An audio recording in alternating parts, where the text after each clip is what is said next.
So here we are, to talk about Halloween Ends. I went to see it last night, and what I want to say about the film is that it is definitely an ending. It's definitely a conclusion. It's a conclusion to David Gordon Green's trilogy that he started in 2018 with a film that was a direct sequel to the 1978 original. And now that was a good idea because there have been various other sequels along the years that had, shall we say, various success and various quality. Yes, some better than others, some really not so good. So that reboot in 2018 by David Gordon Green was, and Blumhouse of course, was a breath of fresh air, and it was the first of a trilogy, and Halloween Ends closes out that trilogy. And it does. Jamie Lee Curtis has described it as polarizing. Yeah, I can see where she's coming from. A friend of mine went to see it last night as well, and he said he's actually, and I quote, disappointed. For me, I'm not disappointed. I'm worse than that. I'm indifferent. I neither loved it nor hated it. I didn't think it had the power of Halloween Kills and didn't have the ominous threat or the suspense of the 2018 Halloween. It does have the threat and the the fear of Michael Myers throughout the film. I'm not going to give you any spoilers, and it does have Jamie Lee Curtis. So those two things clearly make it a Halloween movie.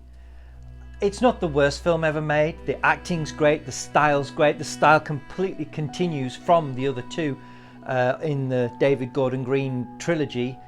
It certainly continues the theme. It's set 4 years after Halloween Kills, and I don't know, there are certain parts of the story that personally I was sat there watching it. While I was watching it, I was saying to myself or thinking to myself, please don't do this, please don't do this, and they did it. And I would not have necessarily done things that way, but it wasn't my story to tell. It's David Gordon Green's story, it's Jamie Lee Curtis's story, it's John Carpenter's story. I was merely watching it. So if that's the story they want to tell, and that's how they want to end it, then so be it. That's just how it is, whether I like it or not. So yeah, Halloween Ends. I'm going to give it a middle of the road score, 5 or 6 out of 10. It's not the worst movie ever made. It's not the best movie ever made. I've enjoyed Halloween Kills much more. Yeah, there are certain plot points and story points and way they told the story and what the story was about. Didn't feel like a passing of the torch. It didn't feel like they were setting up anything new. It really was an ending, and the way they've ended it, unless they reboot it, yeah, it's definitely an ending. And there are parallels, without giving too much away, certainly parallels to James Bond's No Time to Die. So if they do decide to carry on this story in the future, I'd be interested to see how.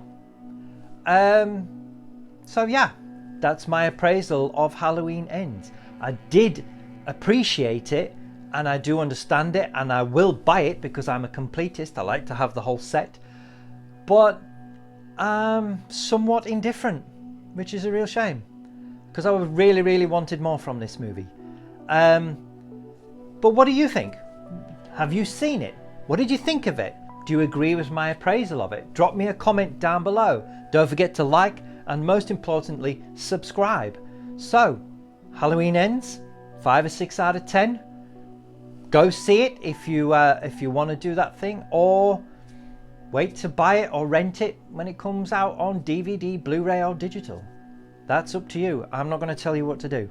Alright, so thanks for watching.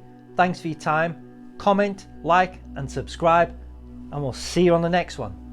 Thanks for watching. If you liked what you saw, drop us a like and subscribe to see all future content.